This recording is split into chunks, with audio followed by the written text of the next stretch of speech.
Hey there. Did you start your year correctly? Well, I'm hoping you did, because there's still time. If you didn't start it correctly, you still have time to, to prepare for the year and plan for the year. It's so important to have a plan. Many times people go through the year without any kind of plan. They go into the new year and the year just ends and they can't say what they accomplished. They're not able to take stock of what worked and what did not work. So I want to encourage you, have a plan for the year. Whatever that plan might look like, it's specific to you. You know what you want to accomplish. You know what you'd like to see. Sit down and try to look into your year and ask yourself some pertinent questions like, what did not work out last year? What do I want to accomplish with my life? What do I want to see happen to me by the end of this year? It could just be a simple plan or two simple plans. It doesn't have to have all the little fine details. Sometimes we don't have all those fine details. Honestly, sometimes it's as we go along the way, pursuing, the accomplishment of our plans, that we start to understand what the fine details are.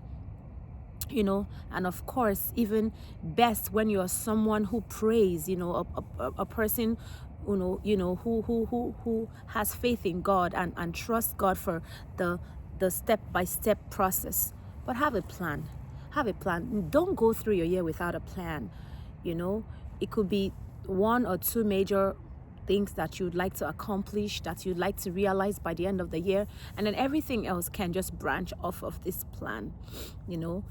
If you don't have a plan, you don't have a sense of direction. You don't have focus. Someone said something that when you don't know where you're going, everywhere will look like it. I do think this is how it is when you have no plan for your year. For a lot of people, when the new year starts, there's a lot of zest and zeal and hope, so much hope, because of course the new year is like, it's like it's like turning a new leaf. I'm not speaking about the typical New Year resolutions that people would make, and 3 days later, 1 week later, they don't even want to hear about it. Oh, I'm going to lose 20 pounds. And 3 days later, you're just like, you know what?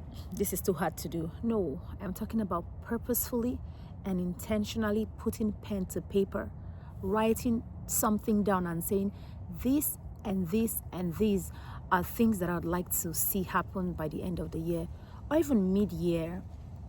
If you're a mom like I am, you could have plans for your children.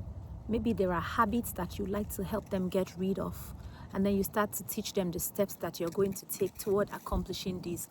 Maybe there are values that you'd like to inculcate, that you'd like to see in your home.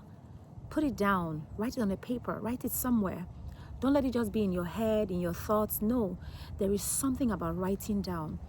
The Bible even talks to us about writing the vision and making it plain so that everyone that sees it can run with it. If the Bible says that, what do you think? The Bible is wisdom for life, is our manual for successful living, especially as Christians. The Bible is our manual, and so don't fail in this area.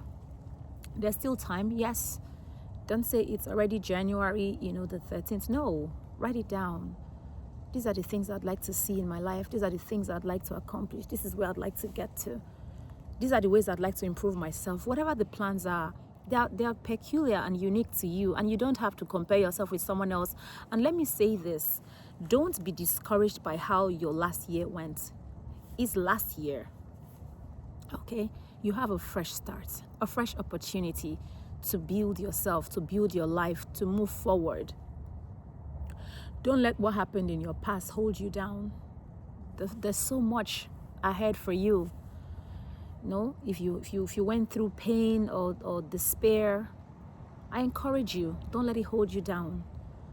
The path of the just is as the breaking of the dawn. It shines brighter and brighter until the perfect day. So take advantage of this. Put pen to paper. Prepare for your beautiful future. And I pray for you.